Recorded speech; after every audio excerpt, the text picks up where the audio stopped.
C'est une personne qui a vécu quand même plus de 20 ans dans une secte, donc elle s'en est libérée, mais sa conclusion, ça a été la prison, elle est dans la tête. Voilà, elle a toujours, malgré qu'elle ait quitté cette prison un peu, qu'elle doit tout le temps se libérer, c'est un travail de tous les jours et c'est pas encore complètement gagné. La pression est souvent interne.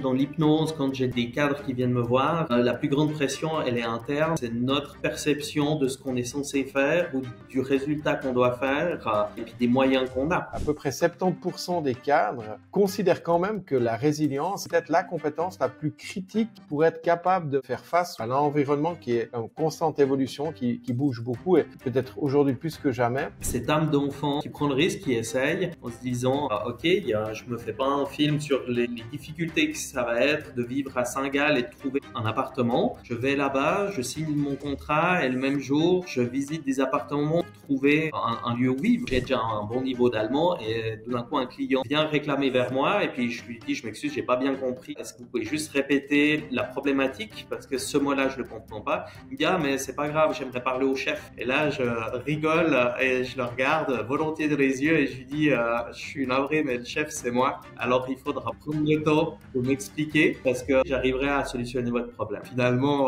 on a trouvé la solution et puis j'ai pas été dérangé le directeur juste parce que il y avait un problème de communication. C'était un bon client, j'ai envie de dire, après coup aussi. Comment on reconnaît un bon capitaine? C'est dans la tempête et non pas quand les eaux sont calmes. Donc c'est aussi cette capacité de dire attends, j'ai déjà vécu des trucs, je sais comment aborder les choses. On m'a dit mais t'aurais su que c'était si compliqué, est-ce que tu aurais fait? Et là ma réponse c'était mais clairement parce que je savais que ça allait être compliqué, mais j'ai fait exprès de pas aller chercher pourquoi et comment ça serait compliqué. L'important dans les objectifs et les buts que tu as, garder ce que tu souhaites faire et puis d'être flexible comment sur le temps ou la manière de l'atteindre. Et puis comme ça, tu arriveras toujours à atteindre, pas comme tu avais pensé ton chemin tout droit, peut-être pas dans le délai que tu avais demandé, mais au final, garde ton objectif, et ben tu vas réussir à l'atteindre.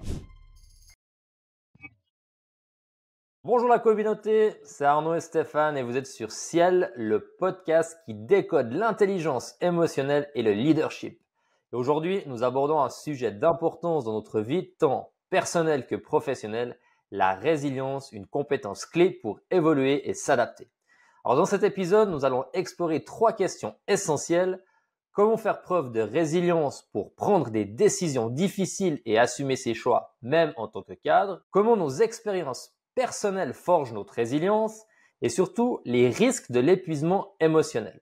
Et peut-être en prémisse, j'ai lu une étude en préparant ce podcast de l'American Psychological Association, APA, menée en 2020 et qui disait que 66% des personnes interrogées considéraient la résilience comme une compétence cruciale pour surmonter le stress et s'adapter au changement. Alors, ces des chiffres que tu as cités sont particulièrement intéressants parce qu'ils soulignent l'importance finalement de la résilience qui est devenue une compétence essentielle dans un monde qui est en constante évolution et on parle bien de compétences. Et moi, je vois un peu la résilience comme un roseau qui se casse jamais, malgré le vent, malgré les tempêtes de la vie. Il se relève toujours. En fait, un roseau va chaque fois se relever et plus il grandit, plus il est fort et plus il est résilient.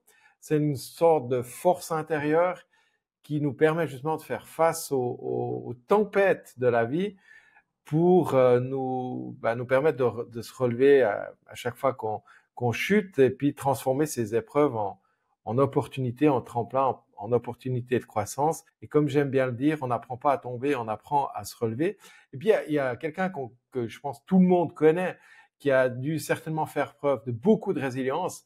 C'est quand même quelqu'un qui, il est plus de ce monde aujourd'hui, mais si je vous cite le nom de Nelson Mandela, vous allez dire, ah oui, je vois qui c'est, qui a quand même fait 27 ans de prison et puis qui a vécu quand même des trucs pas très cool et qui a certainement dû faire preuve d'une sacrée résilience. Ce qui est intéressant aussi, c'est qu'on est tous capables de développer cette résilience.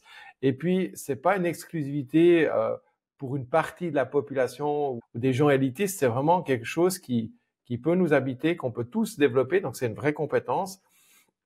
Puis ce qui me frappe, moi, c'est que la résilience, ça se résume pas seulement à rebondir face à l'adversité, on verra ça avec Bruno, c'est bien plus profond finalement que ça, et et ça me parle beaucoup, c'est la capacité à se remettre en question, à se poser les bonnes questions, à faire preuve d'adaptabilité, de flexibilité mentale aussi, et puis d'avoir une certaine forme de sagesse pour s'adapter aux défis de la vie qui se présentent à nous, des fois ce que j'appelle moi des cadeaux de la vie, quoi. Je te rejoins complètement, Stéphane. Pour moi, c'est aussi apprendre à connaître ses propres limites, à prendre soin de soi un petit peu et de s'entourer des bons soutiens, des bonnes personnes.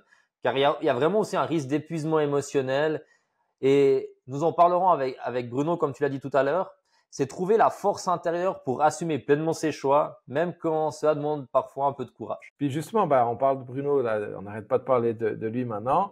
Pour explorer ce sujet, on accueille Bruno Zimmermann. Bienvenue Bruno, qui est, alors d'après les informations que j'ai, puis tu compléteras après si jamais, qui est à la base, tu as une formation de boucher, puis tu as fait un brevet fédéral de spécialiste en conduite d'équipe.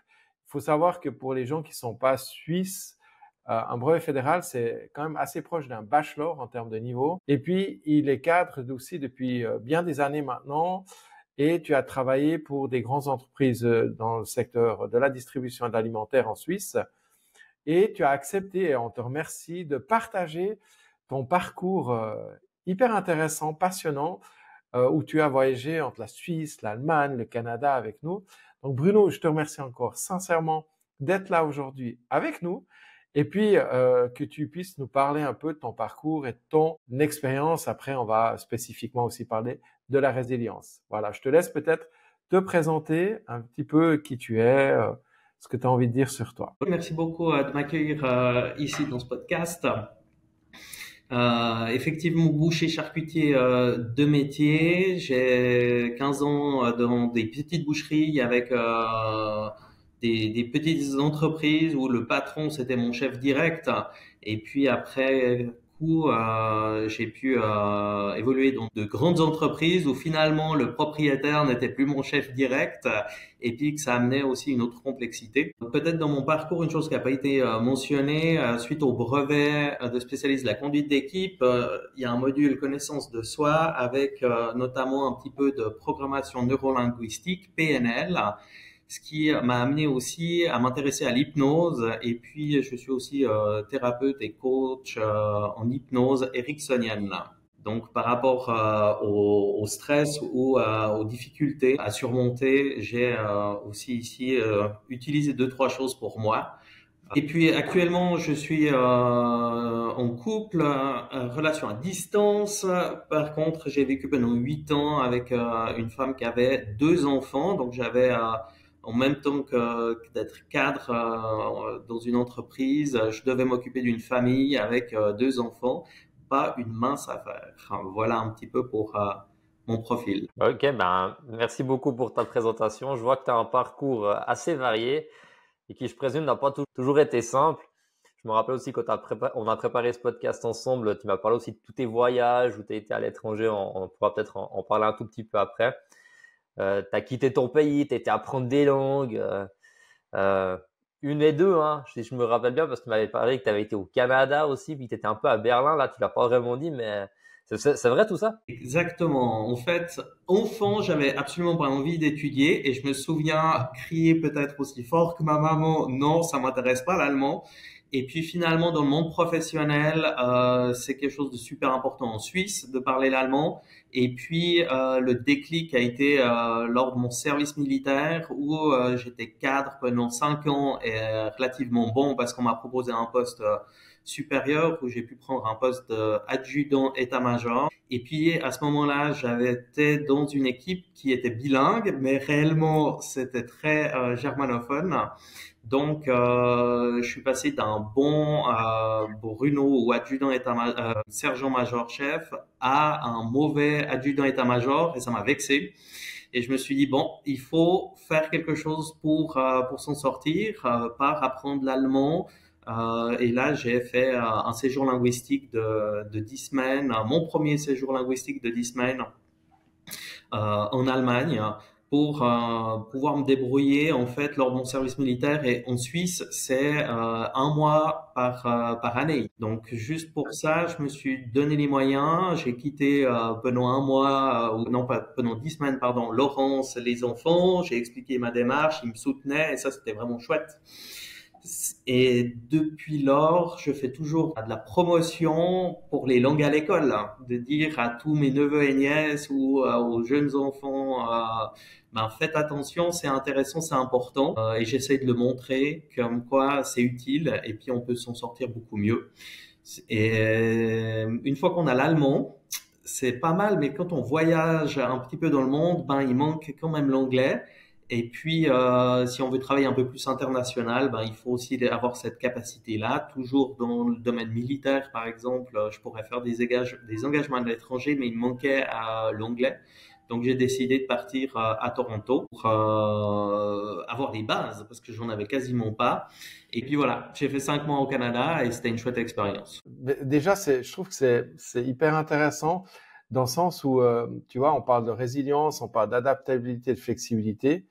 Et bah, c'est aussi dans les deux sens. Tu parlais de ton couple et puis que la famille aussi devait une forme de flexibilité pour s'adapter aux choix que tu as partagés avec eux.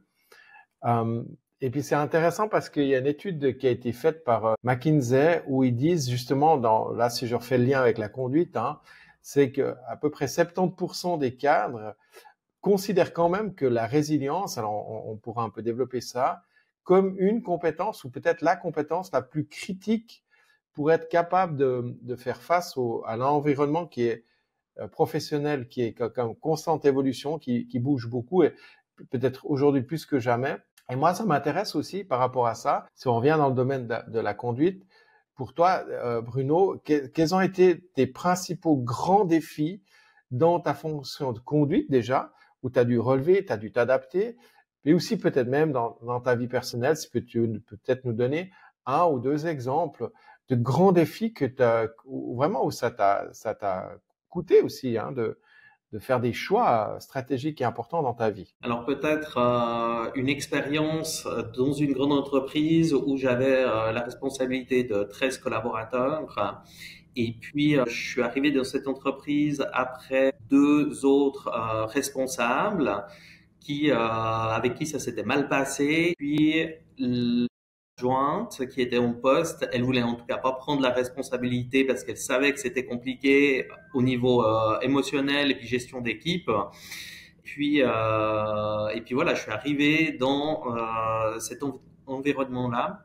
Et puis la mission qui m'a été donnée, c'était d'amener un bon esprit d'équipe, travailler tous ensemble pour l'amélioration du service client et puis du chiffre d'affaires également. Et dans ce contexte-là, je me suis rendu compte qu'il y avait des processus internes de l'entreprise qui faisaient que j'étais pas 100% libre et puis que je pouvais pas décider ou organiser les choses comme je voulais. Et là, j'ai dû m'adapter, rendre compte de les tenants et les aboutissants. Est-ce que c'est vraiment dans mes mains, mon pouvoir? Non. Ok. Il faut aller vers qui? Ça met combien de temps pour faire évoluer, pour faire bouger, pour prendre une décision? C'était quelque chose de relativement épuisant et puis long, j'ai envie de dire. Ça, c'est un exemple, pardon. Et puis, j'ai toujours eu une image, j'imagine, suite à ce poste-là, où finalement, dans la nature, une plante à peut-être 2500 mètres, elle arrive encore à vivre, mais elle s'est adaptée. Elle a dû regarder ce qui se passait autour. Ah, il fait froid, il y a du vent, il n'y a pas de pluie, il y a un petit peu d'humidité. Prendre sous cette forme-là, et puis elle s'en sort parce qu'elle s'est adaptée. Et cette image, plusieurs fois, j'ai pu me la répéter en me disant, ben voilà Bruno, tu es dans un environnement qui est comme il est, et tu dois, toi, pouvoir t'adapter et prendre les choses chouettes d'une certaine manière, et puis les autres, les choses plus difficiles, la rigueur de l'hiver, faut réussir à passer à travers. Voilà pour deux exemples que je peux vous partager. C'est vraiment intéressant ce que tu nous partages et on voit vraiment que ton parcours, il y il y a plein de défis et comment tu les as relevés. D'une certaine manière, ça a vraiment augmenté ta capacité aussi d'être résilient. Quand tu parles d'adaptation, cette histoire de plante, c'est vraiment ça. Ouais, j'avais vu passer aussi une étude sur leadership qui montrait que les leaders qui ont vécu plein d'expériences de travail variées, des missions à l'étranger, des changements de secteur, sont 21% plus susceptibles de démontrer une bonne force de résilience face aux défis. Toi, Bruno, comment tes différents changements de poste, d'emplacement t'ont aidé dans ta vie de tous les jours au quotidien? C'est quoi ta plus grande leçon ou bien c'est quoi tes ressources pour être résilient? Tu pourrais partager quoi ici avec notre communauté? Je pense que c'est une manière de voir, une manière de vivre finalement. Il faut simplement accepter certains faits. Il y a des choses qu'on peut décider nous-mêmes et d'autres pas, puis certains faits. Et finalement, même si je décide de partir vivre à Saint-Gall pour y travailler et développer la langue encore plus dans une entreprise, et il y a plein de choses que je ne connais pas et je ne sais pas comment ça va se passer et je vais juste accepter de voir, de gérer et puis de prendre le mieux. J'ai envie de dire, il y a des différences culturelles, il y a des différences de langage. J'ai un petit exemple assez sympathique. La première semaine que je travaillais là-bas, je suis engagé comme responsable directement. J'ai déjà un bon niveau d'allemand et tout d'un coup, un client mécontent pour une problématique de produit vient réclamer vers moi et puis je lui dis, je m'excuse, j'ai pas bien compris. Est-ce que vous pouvez juste répéter la problématique parce que ce mot-là, je le comprends pas. Il me dit, ah, mais c'est pas grave, j'aimerais parler au chef. Et là, je rigole et je le regarde volontiers dans les yeux et je lui dis, je suis navré, mais le chef, c'est moi. Alors, il faudra prendre le temps de m'expliquer parce que si vous prenez le temps de m'expliquer, j'arriverai à solutionner votre problème. Et puis, finalement, on a trouvé la solution. Et puis, j'ai pas été déranger le directeur juste parce que il y avait un problème de communication. Et puis, c'était un bon client, j'ai envie de dire, après coup aussi, quoi. On a pu lier des liens. Donc, c'est vrai qu'il faut s'affirmer et puis prendre comme ça vient. Prendre comme ça vient. Est-ce que pour toi, prendre comme ça vient, c'est aussi ça fait office de résilience à quelque part, c'est d'accepter les choses comme elles viennent, c'est ça? Oui, clairement, de pas se battre contre. J'aurais pu lui voler, par exemple, ce client, j'aurais pu lui voler dans les plumes. Tu me prends pour qui? Je suis responsable. Regarde, il y a mon badge. Ben non, ok, je prends. T'as besoin de quelqu'un qui parle mieux. Il n'y a pas à disposition. Je suis navré. Travaillons ensemble et puis soyons un petit peu plus patients, conciliants. Et puis on se donne le temps. C'est un petit peu ça peut-être, de pas trop vouloir tout de suite, de pas avoir peur. Beaucoup les gens ils me disent, mais moi j'aurais peur. Puis je dis, mais je me pose même pas la question. J'ai pas envie de me poser la question. Et là, par exemple, pour autre chose de vraiment concret, il y a un an, j'ai acheté un appartement. J'ai pu investir dans un petit pied à terre et je l'ai rénové moi-même avec des amis, bien sûr, parce que de métier boucher charcutier, donc j'ai pas la compétence de certains métiers et au corps de métier. Et en fait, là, on m'a dit, mais t'aurais su que c'était si compliqué, est-ce que tu aurais fait? Et là, ma réponse, c'était, mais clairement, parce que je savais que ça allait être compliqué, mais j'ai fait exprès de pas aller chercher pourquoi et comment ça serait compliqué. Je me suis dit, si je regarde tous les facteurs, les tenants et les aboutissants, je vais jamais rénover cet appartement moi-même et puis je vais vivre dedans. Et puis ça me convient pas. Moi, j'ai envie de rénover cet appartement. Ça va être compliqué. Et si je vais commencer à chercher mentalement quelles sont les solutions, ça veut jamais aller. Donc, il faut faire. Il faut mettre le pied à l'étrier. On prend problème par problème. Et puis, on découvre. Et puis, on peut même être heureux de découvrir des choses. J'ai dû mettre une paroi contre un mur, faire un faux mur si on veut bien. Et quand j'ai commencé à mettre mes lattes en bois, je me suis rendu compte que derrière, il y avait des prises électriques. Donc, il fallait un électricien ou il fallait que je trouve une solution pour déplacer ma prise électrique sur le mur qui était 10 cm en avant. Et à ce moment-là, je me suis dit, voilà, il faut juste trouver chouette qu'il y ait des problèmes qui nous arrivent et qu'on pourra les solutionner. Être ouvert à ce qui nous arrive. Ouais. C'est magnifique. Ça donne un peu, tu sais, l'image de l'âme de l'enfant, tu sais, qui reste dans la curiosité, dans la découverte et qui accueille ce qui vient. Je trouve ça magnifique. Ce qui est aussi intéressant, toi, c'est ici, c'est comment l'expérience que tu vis finalement elle impacte et finalement, elle influence finalement une forme de résilience. D'ailleurs, on en avait parlé dans un live avec Fanny sur la nutrition, mais aussi les croyances limitantes. Et c'était extrêmement intéressant. Alors, si tu as fait un peu de PNL, ça va te parler. Mais les croyances limitantes, c'est aussi quelque chose qui est intéressant parce qu'en les identifiant, on voit aussi que ça dépend de l'expérience finalement vécue et comment on vit les choses. Finalement, on peut faire le même voyage et le vivre différemment parce que on ne porte pas notre attention sur les mêmes éléments. Et puis, il y avait une étude qui a été publiée ça s'appelle le Journal of Occupational and Organizational Psychology, pardon pour l'anglais, hein.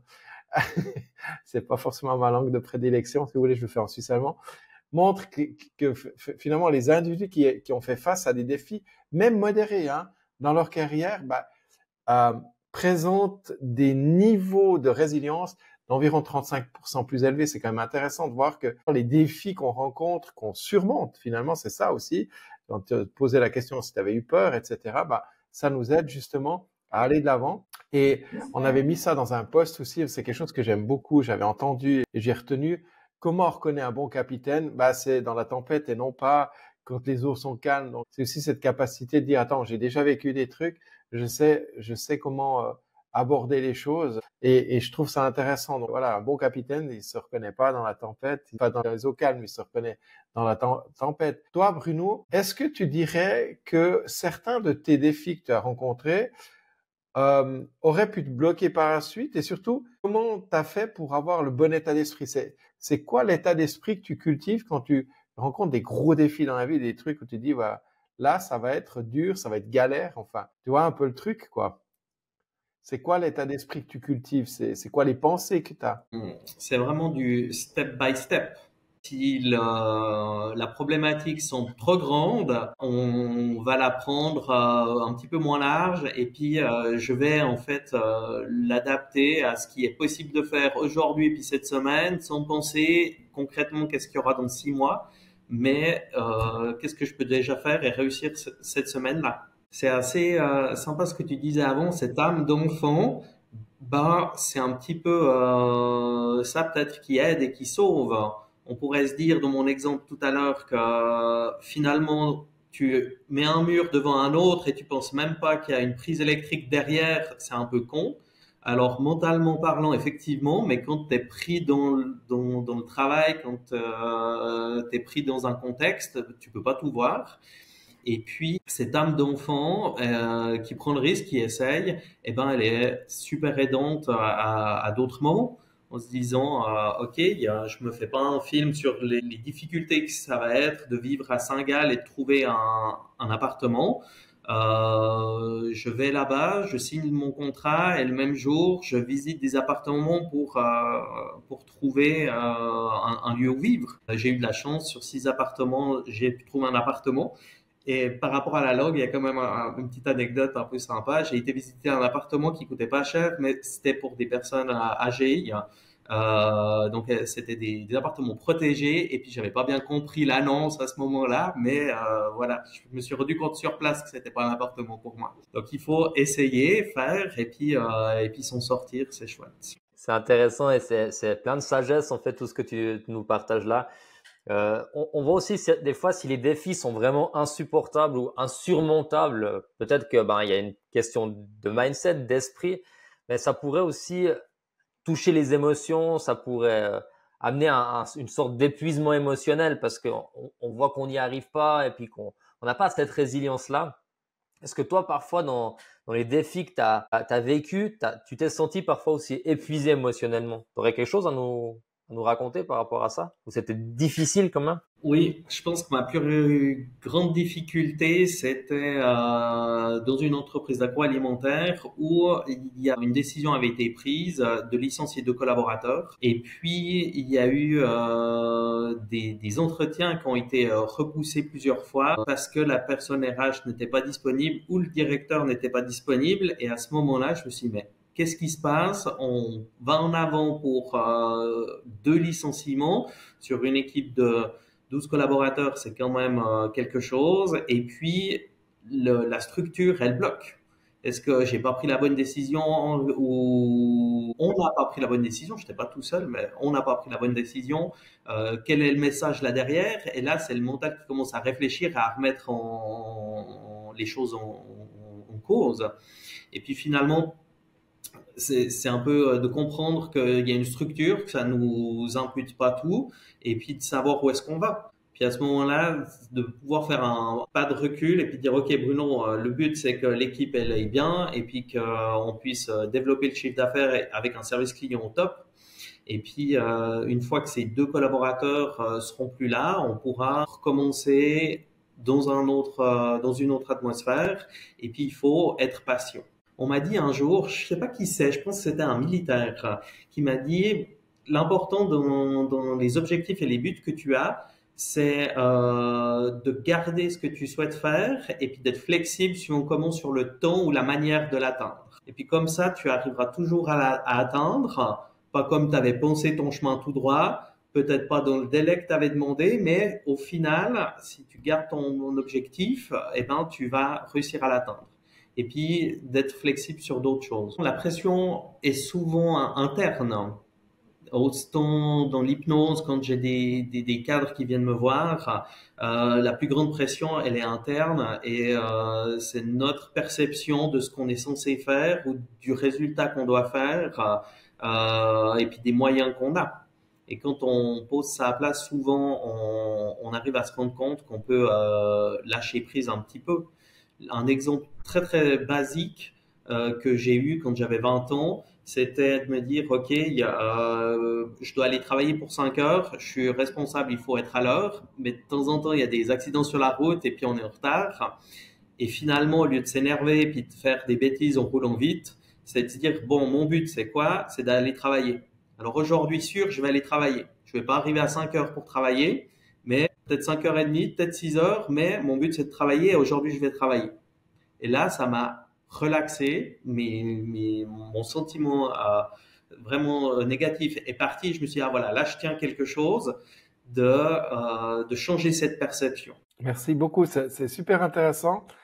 On voit que tu as un parcours riche, hein, Bruno, et puis je trouvais aussi, tu dis, hein, tu fais aussi du coaching et de l'hypnose, et tu accompagnes des cadres.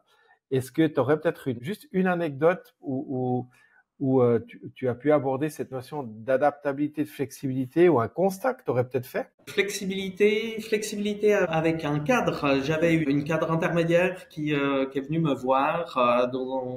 Elle travaillait dans un hôpital.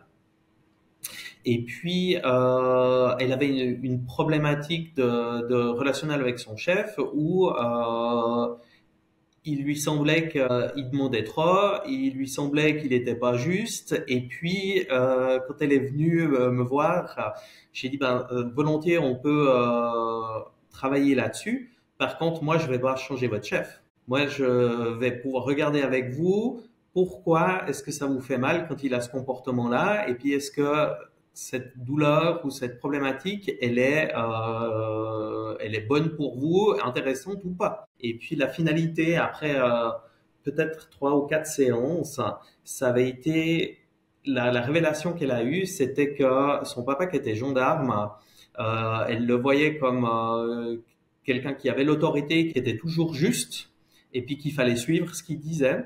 Et finalement, elle avait mis cette image-là sur son chef.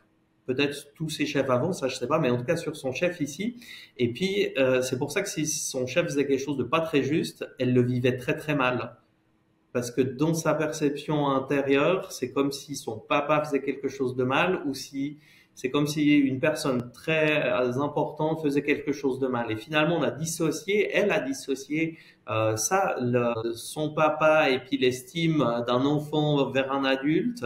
Elle a dissocié ça avec son chef en se disant, OK, c'est un adulte, je suis aussi adulte, je me mets à la même position, il a des informations que moi j'ai pas. Quand on est enfant, on regarde notre papa, lui, il sait tout, entre guillemets, et puis on doit le suivre, et puis on a réadapté la relation. Et finalement, elle se trompait dans sa relation avec son chef. C'est pas un parent qui sait, c'est un chef qui a des compétences, et elle, c'était aussi une adulte. Donc, on a pu travailler là-dessus et c'était aidant pour elle. C'est super intéressant. Puis je te remercie aussi de partager ça parce que je pense que beaucoup de gens vont pouvoir se reconnaître aussi dans ce type d'exemple parce que finalement, je pense qu'on n'est pas si extraordinaire que ça. Puis ce qu'on vit, bah, c'est assez universel. Et d'ailleurs, ça me fait penser que aussi dans les formations qu'on propose et puis les accompagnements, on parle aussi beaucoup de croyances et de pensées automatiques. Tu vois, c'est toutes ces croyances, des pensées automatiques auxquelles j'ai l'impression aussi quand tu partageais cette expérience que on retrouve ça derrière. Et puis, si tu veux bien, Bruno, on va partager maintenant aussi quelques outils pratiques pour les personnes qui suivent ce podcast. Et puis, bah, je serais aussi curieux, puisque en plus, tu as beaucoup d'expérience, de savoir quels sont les outils que toi, tu mets en place, ou que tu as mis en place de ton côté pour, je dirais, augmenter ou améliorer ta résilience et ta capacité d'adaptation, tu vois. Alors pour moi, un des premiers outils que j'aimerais partager avec vous, c'est ce qu'on appelle la technique du recadrage cognitif, donc la pensée, hein, le mental. Et je pense que c'est une des techniques que j'utilise à titre personnel énormément, parce que c'est vrai que de l'extérieur, les gens peuvent avoir l'impression que quand tu es hyper résilient, que tout te paraît facile, mais c'est pas vrai. Ça, c'est ce qu'on croit, mais ça veut dire que derrière, il y a aussi tout un mécanisme de pensée. Et ici, l'idée, c'est d'identifier déjà toutes les pensées négatives automatiques, parce qu'on a beaucoup de pensées automatiques, c'est normal, et puis d'essayer de les remplacer, enfin, même les remplacer par des interprétations beaucoup plus réalistes et constructives. Et ça aide justement à développer une nouvelle perspective, plus optimiste finalement, en tout cas plus réaliste, et aussi de faciliter la recherche de solutions face aux défis. Tu as donné plusieurs exemples dans ce que tu as partagé où j'ai reconnu aussi ça dedans, parce qu'il faut comprendre une chose qui est assez fondamentale, c'est que notre cerveau, il a comme fonction principale en fait, enfin deux mécanismes, c'est anticiper et s'adapter. Puis en neurosciences, on dit c'est réduire l'ambiguïté, donc ce qui veut dire qu'automatiquement, on essaye de comprendre, d'interpréter pour essayer de donner du sens à ce qui nous arrive et d'être capable d'adapter. C'est peut-être même une forme de survie à des situations. En fait, c'est donner un sens nouveau et différent à des choses qu'on vit négativement. L'exemple que tu as donné, par exemple, de cette personne dans le domaine de la santé, illustre ça très, très bien. Puis je vais vous donner deux exemples de la vie quotidienne qui peuvent illustrer ça. Alors, un exemple, il faut s'imaginer que vous êtes en couple, tu as parlé d'un couple tout à l'heure, puis dans la vie de tous les jours, on dit, dis donc, chérie, tu pourrais sortir les poubelles tout à l'heure avant de partir. Et l'autre répond, oui, oui, bien sûr. Puis en rentrant le soir, quand tu vois que c'est pas fait, quoi, tu te dis, oh pétard, c'est pas possible. Encore une fois peut-être, il a fait exprès, ou elle s'en fiche, etc. Donc on va tout de suite donner une interprétation de la situation la plus raccourcie possible, sans forcément, et forcément avec toute la charge émotionnelle qui va avec, qui est rarement positive dans ces cas-là. Donc en fait, en restant factuel, on pourrait se dire, ou la personne aurait pu se dire, quand l'autre personne rentre, chérie, je vois que les poubelles, elles sont pas sorties, puis on s'arrête à un élément hyper factuel, et la personne aurait pu peut-être répondre, là c'est des hypothèses évidemment, ah oui, désolé, je voulais faire, mais j'avais 2 sacs à porter, je vais le faire maintenant. C'est pas si grave que ça, mais on est très vite dans de l'interprétation de manière générale, et ce recadrage cognitif, c'est plutôt l'exercice de dire, attends, il peut y avoir d'autres raisons, j'ai pas tous les éléments, j'essaie de rester objectif. Là, tu as dit que quand on a une pensée automatique négative, par exemple, c'est que, par exemple, imaginez que ça peut être un autre exemple. Hein, c'est tu travailles dans une entreprise, tu es responsable d'un projet, et puis tout d'un coup, la direction dit ah, on met en pause. Voilà, on arrête le projet pour le moment, ou on met en pause, ou on arrête tout court. Ça arrive souvent dans les entreprises d'ailleurs. Et là, peut-être si tu es dans une pensée négative, c'est de dire ouais, c'est probablement que j'ai pas été bon, ou c'est sûrement à cause de moi, ou j'ai pas été capable. Et puis on aura une tendance à se dévaloriser qui fait pas beaucoup de sens, sans avoir plus d'informations. Alors évidemment, si on nous l'avait dit en disant écoutez, vous n'avez pas été à même de mener le projet, c'est plus une interprétation, c'est peut-être d'autres questions à se poser. Mais si on prend du recul, tu auras peut-être d'autres options où tu peux dire, c'est peut-être simplement une notion économique. Alors, il y a plus simple, c'est d'aller chercher l'information, évidemment. Mais ça peut être simplement une raison économique, c'est une question stratégique, etc. Il y a un autre dossier qui passe avant, en ce moment, qui est venu court-circuiter peut-être ça. Et c'est normal, c'est OK. Donc voilà, il y a ces notions qu'il faut aussi comprendre. Et c'est ça, en fait, le recadrage cognitif. Donc plutôt aller chercher de l'information que d'interpréter. Ça, c'est une technique, je crois, qui avait bien fonctionné dans une de nos formations pour Géraldine Pinadia, si je me souviens bien. Moi, si je peux partager, j'aime bien le réseau. Je sais pas si on peut dire que c'est un outil ou une technique, mais moi, ce que j'apprécie dans le réseau, c'est vraiment les ressources d'aller voir les gens qu'on connaît. Des fois, on sous-estime un peu ça dans les moments où ça va pas. On a un peu cette fierté, cet ego de vouloir résoudre les problèmes tout seul et puis de pas y arriver. Bruno, tu nous as montré que, par exemple, pour la rénovation de ton appartement, tu as été chercher des ressources extérieures, mais je trouve que c'est vraiment important de soigner un peu ce relationnel avec les gens, autant dans le côté personnel, les amis, mais aussi dans le côté professionnel, parce que ça peut vraiment offrir un vrai soutien, je trouve, psychologique, émotionnel, quand c'est pas si simple, quand tu as des défis, des challenges dans ton quotidien, quand tu es en difficulté. Et moi, à titre d'exemple, j'étais vraiment content d'avoir des bons copains aussi de travail chez qui je pouvais aller de temps en temps dire que ça va pas, et puis ils font, ouais, tu sais Arnaud, si tu fais peut-être comme ça, ça ira mieux. Bien, essaye cette technique-là. Moi, ça a marché la dernière fois. Puis tu te ressens un peu en confiance et puis tu rebondis, tu avances. Et ça, c'est toujours, je pense, un bon soutien. Et surtout peut-être quand tu es dans des situations un peu toxiques au travail ou tu as parlé d'un chef que ça allait peut-être pas très bien, Bruno, ou des choses comme ça, où tu décides peut-être de postuler pour un autre job, de changer de boulot. Là, je pense que c'est vraiment important d'avoir ce réseau, ces personnes autour de toi sur qui tu peux t'appuyer quand c'est pas si simple que ça. Et les gens, si c'est des personnes bienveillantes qui sont disposées à t'aider, souvent elles sont là pour t'écouter attentivement et puis t'apporter le soutien nécessaire. Donc, je pense que le réseau, c'est aussi une bonne ressource. Je sais pas si on peut appeler ça un outil, mais une bonne ressource. D'ailleurs, dans les stratégies de coping, ou si vous voulez, c'est les stratégies d'adaptation au stress, ça ressort aussi ce que tu dis, Arnaud. C'est l'importance de partager, en fait, avec les autres est un bon moyen de mieux gérer le stress, par exemple. Et puis, pour terminer, sur les outils, on va pas non plus faire toute une panoplie d'outils. C'est pas non plus le but ici. Simplement pour en partager 2, 3. Et puis, peut-être aussi toi, après, Bruno, si tu as peut-être un ou deux outils que tu connais, peut-être même de l'hypnose, etc., que tu auras envie de partager, c'est volontiers. À titre personnel, c'est quelque chose que j'aime beaucoup. Alors, je dis pas que je le pratique tous les jours, mais quand même régulièrement. C'est la méditation en pleine conscience. Alors, on en a beaucoup entendu. J'ai vu, quand j'ai fait ma formation en psycho aussi, toutes les études qui ont montré finalement l'importance ou l'impact de la méditation en pleine conscience sur la santé. C'est aujourd'hui avéré, prouvé.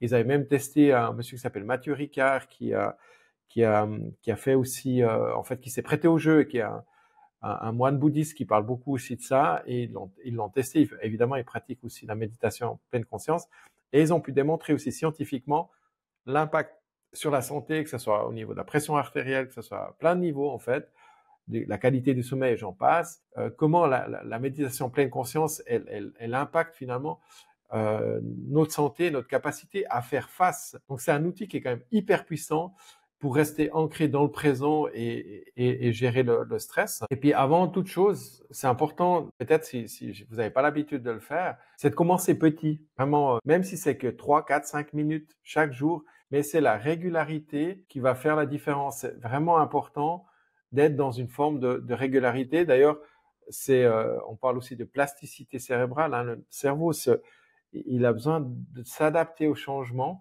Donc, quand on veut faire quelque chose de nouveau, vaut mieux le faire régulièrement qu'une fois, par exemple, toutes les 15 jours en disant « Ah, tiens, je vais de nouveau faire une méditation ». Vaut mieux faire des tout petites, mais s'habituer parce qu'on va intégrer ça différemment. Donc, ça peut être par exemple, une rituel du matin, par exemple. On sait que beaucoup du changement d'habitude, j'avais vu aussi quelque chose d'hyper intéressant là-dessus, il faudrait essayer de les faire le matin. C'est les rituels du matin.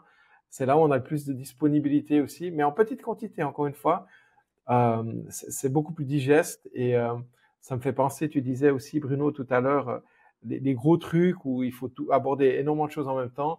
Je me souviens une fois un enseignant qui avait dit « Comment on mange un éléphant ?» Morceau par morceau, parce que sinon tu te fais une indigestion. Et je trouve que c'est intéressant d'avoir cette approche peut-être c'est aussi une des clés de la résilience, c'est de dire on va en prendre un problème après l'autre parce qu'on peut pas tous les résoudre en même temps. Et ça peut être aussi quelque chose d'intéressant. Je sais pas si de ton côté, Bruno, tu aurais peut-être un ou deux outils ou de manière de faire tout simplement où tu dis bah moi je fonctionne comme ça pour faire face aux grosses pressions, aux gros changements, ou quand je me trouve dans une situation extrêmement complexe qui me challenge beaucoup. Est-ce que tu aurais un ou deux conseils que tu pourrais donner aux personnes qui écoutent ce podcast? Alors oui, volontiers. La première chose pour moi, c'est d'en être conscient. On a une expression qui dit avoir la tête dans le guidon. Je tâche de ne pas avoir la tête dans le guidon. Sitôt qu'il y a une difficulté, de réussir à se dire stop, de faire un pas en arrière et puis d'analyser concrètement ce qui se passe. Et puis après, de regarder les émotions. Les émotions, elles ont une raison. Peut-être que justement, enfant, on dit ah mais pleure pas, c'est pas nécessaire. Et puis, ben, en tant qu'adulte, il y a des émotions et puis ça serait bien de se poser les questions d'où ça vient. Actuellement, j'ai 40 ans. Quand j'en avais 22, je me posais pas la question d'où ces émotions viennent et je me suis dit, bon, il faut que je passe par-dessus, c'est tout. Fais le point dans la poche. Ça, c'est le mot clé que ma maman avait quand j'étais enfant. Fais le point dans la poche. Donc, passe par-dessus, oublie ton émotion. Et puis maintenant, avec l'expérience, je dirais, ça serait bien d'aller chercher qu'est-ce qui bloque avec ces émotions. Et puis une chose pour soutenir tout ça, c'est d'avoir une vision, de savoir où est-ce qu'on veut aller, de savoir où est-ce qu'on est censé aller. Par exemple, en tant que cadre, ben, ok, mon objectif c'est ça, on se raccroche à ça, on a une idée, une vision. Et puis même si c'est pas 100% juste ou 100% ce qu'on veut, voilà, on a un endroit et puis on se concentre là-dessus et puis on se laisse la flexibilité, peut-être dans 2 semaines, dans 3, de changer un petit peu l'objectif et puis de varier, quoi. Donc, ça serait bon, ça, être conscient, les émotions, puis d'avoir une vision. Très important, ce qu'Arnaud disait par rapport à l'entourage. Vous choisissez votre entourage. Si vous avez des gens autour de vous qui font que de dire ah ouais mais c'est parce que tu dois faire mal ou tu dois être pas très organisé, c'est vrai que dans ta vie privée t'arrives tout le temps en retard. Essayez de changer de cercle et puis trouver des bonnes personnes qui sont positives, qui voient le bien en vous parce qu'il y en a et puis pouvoir soutenir vos forces. Et je finirai par quelque chose sur lequel Stéphane a commencé au début. Il a parlé, ou tu as parlé de Nelson Mandela. Et puis, avec Nelson Mandela, il écoutait ou il se répétait un poème quand il était emprisonné pendant toutes ces années qui s'appelle Invictus. Alors, j'ai pas eu une vie aussi difficile que lui. Mais j'ai quand même eu 2, 3 passes très très difficiles. Et puis je vais vous lire juste la fin du poème qui pour moi était très aidant. Aussi étroit soit le chemin, nombreux les châtiments infâmes, je suis le maître de mon destin, je suis le capitaine de mon âme. Et ça, je me suis répété plusieurs fois, différents contextes difficiles, en se disant, ok, c'est difficile, c'est pas juste que ça m'arrive. Par contre, je suis le maître de mon destin, je suis le capitaine de mon âme, et c'est à moi que revient la responsabilité de continuer d'avancer et puis de trouver la solution ou de patienter des fois que ça aille mieux pour pouvoir rebondir un petit peu plus tard. Voilà pour les... C'est magnifique, je te remercie pour ce mot de la fin. Il fait super écho chez moi en tout cas. Et j'ai pas plus tard qu'hier, j'ai encore écouté un podcast très intéressant. C'est une personne qui a vécu quand même plus de 20 ans dans une secte. Et sa conclusion, donc elle s'en est libérée, mais sa conclusion, ça a été la prison, elle est dans la tête. Et en fait, c'est son plus gros combat aujourd'hui. C'est pas évident déjà de l'avoir quitté cette structure parce qu'elle a commencé à l'âge de 4 ans d'être dans une structure comme ça. Donc, faut s'imaginer qu'elle a été conditionnée depuis tout petit. On peut pas dire de la tendre enfance dans le cas présent. Mais c'est surtout que, voilà, elle a toujours, malgré qu'elle ait quitté cette prison un peu, qu'elle doit tout le temps se libérer. C'est un travail de tous les jours et c'est pas encore complètement gagné. Et je trouvais que, voilà, ton mot de la fin, là, avec le poème, voilà, il faisait écho, quoi. Quand tu disais ça, je retrouvais un petit peu ces éléments-là. Et, je sais pas s'il y avait juste un message que tu aimerais transmettre plus particulièrement, je dirais, aux managers, aux leaders c'est un peu des termes qui se chevauchent. Mais s'il y avait en un mot ou une phrase ou simplement ce que tu as envie de dire en disant, bah, des fois, tu sais, où s'il y a des juniors, des cadres juniors, ce serait quoi le message si on fait le lien avec la résilience en disant, bah, tu sais quoi, ma chère ou mon cher, voilà ce que j'ai envie de te dire. La vie, c'est, ou je sais pas, ce qui te viendra spontanément. Oui, la chose qui me vient là maintenant, c'est vraiment qu'on est tous différents et on peut parler de pleine conscience, on peut parler d'hypnose, on peut parler de yoga ou de sport et peu importe le moyen, ils sont tous bien, ils apportent tous quelque chose et puis c'est par rapport à vos croyances. Donc si vous avez besoin de telle ou telle chose, faites-le et que ça soit bon pour vous. Quand on est jeune, je disais 22 ans, ben on a des habitudes et on fait comme on pense, on regarde et on essaie de copier. Et puis au bout d'un moment, il faut juste comprendre que copier des fois ça marche, mais trouver ce qui marche pour vous et ce qui vous convient, et puis pouvoir en être conscient. Jouez avec vos croyances et puis prenez ce qui fonctionne pour vous. Merci Bruno pour ce message et puis surtout pour tout ce que tu as partagé durant ce podcast, hein, parce que c'était hyper intéressant, plein de sagesse. Et je trouve on voit bien que la résilience, c'est une compétence autant intrapersonnelle avec soi-même, hein, de se connaître, d'aller chercher ses émotions, de comprendre ce qui est en train de se passer, et aussi interpersonnelle d'une certaine manière parce que tu es en lien avec les autres, mais fortement corrélée à l'intelligence émotionnelle, en fait, une thématique qui nous tient vraiment à cœur avec Ciel. Donc, c'est très puissant ce que tu nous partages. Ça permet vraiment aussi de rebondir dans le quotidien, quoi, de voir comment on peut s'adapter, d'avancer tous les jours, même s'il y a des difficultés. C'est un vrai état d'esprit de se dire, voilà, toi tu l'as dit, step by step. Stéphane a parlé de manger l'éléphant petit morceau par petit morceau. Donc, en fin de compte, c'est vraiment ça, c'est de prendre les choses comme elles arrivent et d'avancer. Même si l'environnement il est changeant, même s'il y a plein de choses aujourd'hui qui peuvent aussi m'amener ces émotions un petit peu de peur, peut-être parfois, mais voilà, c'est comme ça et puis il faut avancer. Donc, tu nous as vraiment montré tout ça dans ce podcast et je te remercie vraiment. Ça permet de relever beaucoup de défis et surtout, je pense, de s'épanouir parce que comme tu nous racontes ça, on voit que tu es un gars heureux, qui est épanoui, même si tout n'a pas été simple dans ton parcours et je pense que tu auras encore des beaux défis à relever, hein. À 40 ans, il y a encore 2-3 choses qui t'attendent. Mais en tout cas, je pense que tu as l'état d'esprit pour les relever avec brio. En tout cas, je te remercie pour le partage que tu as fait avec nous aujourd'hui. Merci beaucoup. Ouais, merci beaucoup Bruno. Merci, vraiment, c'est chouette de pouvoir partager avec toi. Moi, j'ai retenu 3 éléments. Et en introduction, j'ai envie de dire, une question qu'on peut toujours se poser quand on est dans une notion de résilience, ce serait presque un 4e outil, et que je me pose systématiquement, c'est qu'est-ce qui est sous mon contrôle et qu'est-ce qui ne l'est pas. Et je pense que juste cette question, qu'est-ce qui est sous mon contrôle et qu'est-ce qui n'est pas, permet de faire la part des choses, sur quoi je peux agir et sur quoi je peux de toute façon pas agir. Et je veux pas perdre mon temps et mon énergie sur des choses que je peux pas changer. Mais d'une manière générale, les 3 éléments, c'est que déjà, et c'est comme ça, c'est la vie, nos expériences personnelles, hein, finalement, elles contribuent à forger cette résilience. Au fil du temps, on commence à faire la part des choses. On peut gagner du temps en se posant les bonnes questions. Puis que la résilience est aussi une notion de compétence, donc d'adaptation, qui a encore plus de sens aujourd'hui. On parle de monde VUCA ou VICA, ça dépend si on prend la version anglophone ou francophone. Donc ce monde qui bouge, qui est en constant changement, qui est incertain, etc. Donc on est quand même dans un monde qui bouge vite. Aujourd'hui, il suffit de suivre l'actualité. Et notamment, on est dans la période de la présidence de Trump là, qui vient de prendre. Il y a beaucoup de choses qui bougent extrêmement vite. Donc là, je pense qu'il faut aussi avoir ces capacités d'adaptation parce que ça va très vite, quoi. Et puis, le dernier, peut-être, c'est ça peut être le cas, si les obstacles sont trop conséquents, on a d'ailleurs parlé un petit peu, par rapport aux compétences qu'on a en ce moment, parce que c'est quelque chose qui est en évolution, hein, une compétence, c'est quelque chose qui se développe.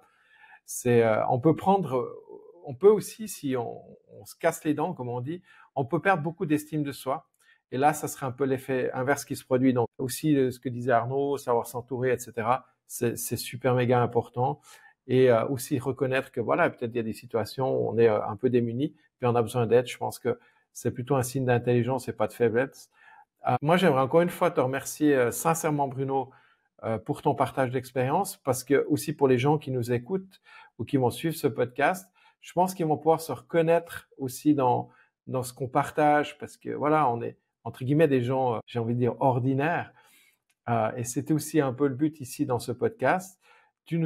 T'as montré comment, à ta manière, hein, l'intelligence émotionnelle peut développer ce que j'appellerais moi un leadership résonnant ou inspirant. Ça, c'est quelque chose d'extrêmement fondamental, puis qui apporte beaucoup de plus-value aussi dans les équipes, aux gens avec qui tu interagis. Chez Ciel, c'est exactement ça, un centre de l'intelligence émotionnelle et du leadership. C'est vraiment ça notre mission. C'est justement de partager aussi ces connaissances et savoirs pour permettre aux personnes qui ont un rôle de conduite, mais aussi aux gens qui sont conduits, de bénéficier de cette intelligence-là, cette intelligence émotionnelle, qui n'est pas la même chose que le quotient émotionnel. Et ça, il y a de très bons livres de Daniel Goleman qui en parlent explicitement et de manière détaillée. Il y en a d'autres. Si jamais vous avez besoin de références, je vous en donnerai. Et puis, évidemment, on va faire d'autres podcasts. Donc, le prochain on va explorer en fait les différents états émotionnels entre le doute, les peurs, les excitations aussi, mais aussi les erreurs qui peuvent induire quand on est dans l'entrepreneuriat, quand on se lance dans l'entrepreneuriat, qu'on veut créer sa petite entreprise qui ne connaît pas la crise, comme dirait une chanson, mais c'est vraiment cette notion de voilà par quoi on traverse. Donc voilà, moi ce qui est important aussi, Bruno, tu as accepté de participer à ce podcast et encore une fois merci. Si vous aussi qui nous suivez, vous souhaitez partager votre expérience, que vous avez peut-être un parcours atypique, vous avez vécu quelque chose de fort, que vous avez surmonté des grandes épreuves, qui est en lien aussi avec la conduite, vous aimeriez partager cette expérience avec notre communauté, écrivez-nous à formation@ et Arnaud et moi prendrons très vite contact avec vous pour discuter de ça puis voir quelles seraient les possibilités. En tout cas, toutes les expériences sont intéressantes et les bienvenues. Exactement. Puis chez Ciel, c'est aussi un centre de formation, hein, comme l'a dit Stéphane dans l'acronyme. Donc, si vous cherchez pour aller plus loin, vous pouvez aller voir sur notre site internet ciel-i.com. Il est tout neuf. Petit spoiler alert, il y a encore un concours en route pour gagner plein de cadeaux. Donc, allez voir sur nos pages des réseaux sociaux pour aller faire ce concours. Et puis, pour ceux qui ont besoin de solutions tout de suite rapides, je vous invite à mettre en place dès demain les 3 outils concrets qu'on a présentés avec Stéphane. Leur cadrage cognitif, soigner le réseau, les gens qui sont autour de vous. Bruno l'a aussi dit, s'entourer des bonnes personnes et puis des gens bienveillants qui peuvent vous aider. Et puis vraiment, si vous voulez vous mettre à la méditation, vous n'avez pas vraiment l'habitude, petit à petit, chaque jour un petit peu, le matin c'est un peu mieux. Et comme ça, vous avez déjà des outils qui vont permettre d'améliorer cette résilience dans votre quotidien. Voilà, en tout cas, merci. Puis, si cet épisode vous a parlé, pensez aussi à liker, à partager, ça nous aidera aussi. Ça aidera d'autres personnes à découvrir des facettes de l'intelligence émotionnelle, ici en plus particulièrement finalement de la résilience. Et puis, vous pouvez aussi retrouver toutes les ressources qu'on a évoquées dans la description, donc les références, les études, etc. Et j'ai envie de dire qu'ensemble, construisons un leadership beaucoup plus, je dirais, intelligent, émotionnellement parlant. Et puis, merci de nous avoir suivis. Et au prochain épisode, avec plaisir, et allez voir les autres podcasts qu'on a déjà. Je pense que peut-être vous allez aussi trouver sur la notion d'assertivité, qui est un terme que tout le monde ne connaît pas, des choses intéressantes à découvrir.